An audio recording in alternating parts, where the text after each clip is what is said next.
Cuando uno ve todos los conflictos y lo ve a lo largo de un periodo más o menos largo, entonces tenemos una mirada mucho más global. Entonces reconocemos, sabemos que cada conflicto tiene su propia dinámica, su propia causalidad y sus propias características, pero también encontramos que hay algunas causalidades y características que son similares, ¿no?, a lo largo del tiempo y en todos los conflictos.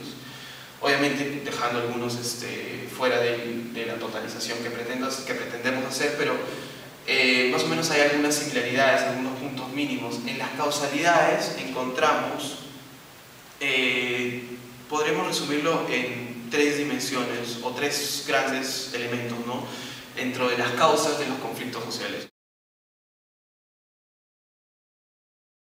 Una es de orden más estructural, la más señalada por los sociólogos viejos, por los sociólogos de la vieja guardia, que es la idea de que, bueno, hay pobreza en el Perú, hay una pobreza constante, una exclusión permanente, una realidad estructural de pobreza y exclusión que conduce a una población insatisfecha. Como segundo factor, la coyuntura, una coyuntura de crecimiento económico donde el gobierno te pone por todos lados que el Perú avanza, por todos lados te ponen los carteles de que el Perú crece y avanza, y lo que ocurre es que hay mucha población que no tiene los recursos y no siente que no está participando de este crecimiento, entonces siente efectivamente que el Perú avanza pero sin ellos, ¿no? Entonces, dentro de una coyuntura estructural de insatisfacción permanente de estos sectores, hay una coyuntura dentro de una estructura más o menos continua, hay una coyuntura que te dice, o sea, ahorita ya no hay pobreza, o sea, estamos en crecimiento y sin embargo tú sigues pobre. Esto genera una frustración, o sea, una sensación de que, o sea, siempre hemos sido pobres, pero ahora el Perú avanza e igual yo sigo siendo pobre. Entonces hay una frustración expectante ahí. ¿Qué es lo que determina que los conflictos, o sea, exploten, que se manifiesten, que se transformen en acción colectiva contenciosa? Lo que despierta estos son ya indicadores más del tipo de acción colectiva, por decir. En primer lugar está el tema todavía estructural de bueno, en todo caso de la estructura de oportunidades políticas, de que ahora estamos en democracia, ahora, entre comillas, bueno, o sea, pero tenemos los canales institucionales y las seguridades como para que la gente vuelva a salir a protestar, y sin embargo hay una crisis en la vinculación entre sociedad y Estado. ¿Qué quiero decir con esto? Que el vínculo de representación ha fracasado de alguna forma, o sea, la gente no se siente representada en los actores políticos del escenario político, no se siente representada por los partidos políticos, no se siente representada por los congresistas, no se siente representada por los gremios sindicales ni por los movimientos sociales que pertenecen al establishment.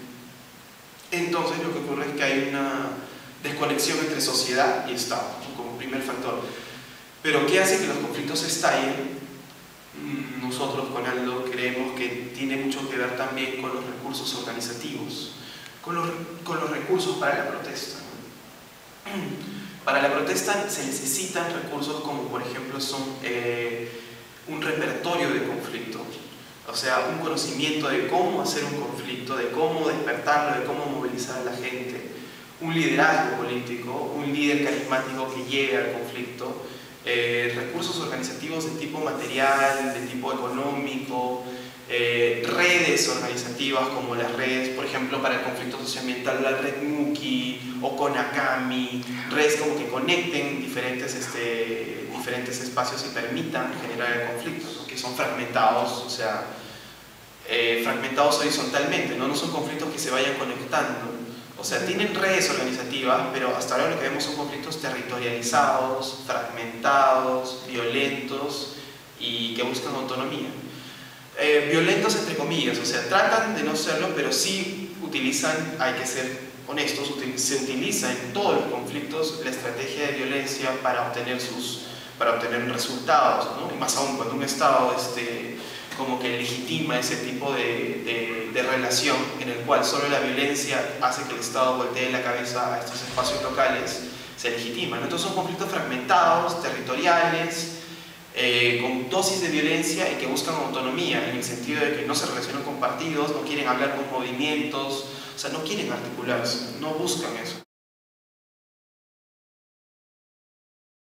La fragmentación horizontal y la territorialización de estos conflictos impide que estos conflictos puedan articularse y convertirse en una especie de movimiento nacional o movimiento social, ¿no? O sea, con Aldo veíamos que es poco probable que en las condiciones actuales se generen movimientos sociales. Hay autores que hablan de movimientos sociales, pero lo que nosotros creemos es que en función a estas características, las 4 que he mencionado, no hay movimientos, sino más bien conflictos, explosiones momentáneas. Si tú me preguntas qué sería necesario para que se articulen, en buena parte tendría que ver con 3 factores, ¿no? Uno sería, bueno, pensemos como referente el baguazo, el tema de Bagua.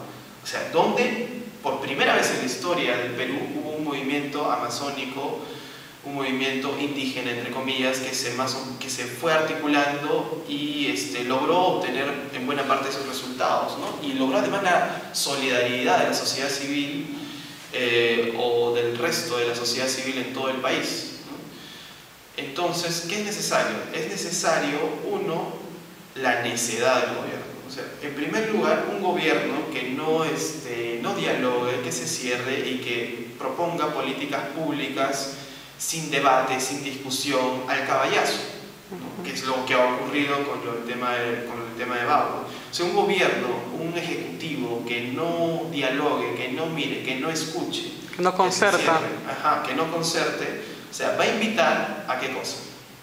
A que la oposición se organice, a que la oposición se articule.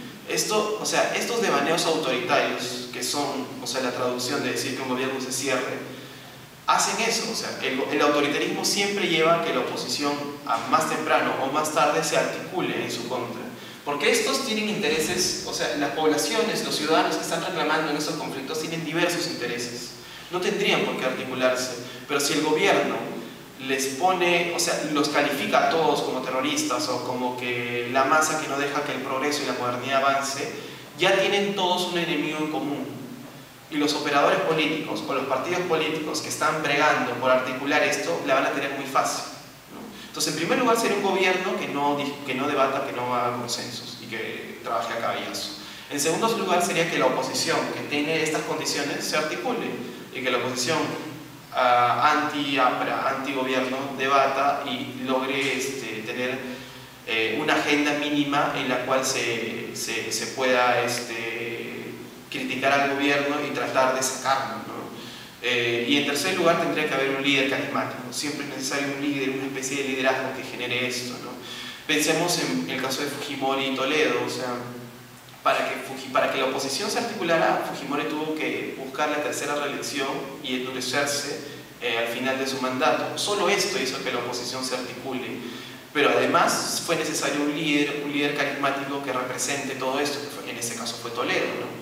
O sea, pongámonos en esa situación y ahí sí, si esto ocurre, si el gobierno queda así, si la oposición concerta una agenda mínima y si surge un líder carismático que despierte simpatías en la población, podría ocurrir eso y ahí sí se estaría desafiando en parte el sistema político, buscando la vacancia como ha ocurrido en tantos otros países en América Latina, ¿no? Hasta ahora estos conflictos originan una crisis de gobernabilidad y lo van a seguir generando, no me cabe la menor duda.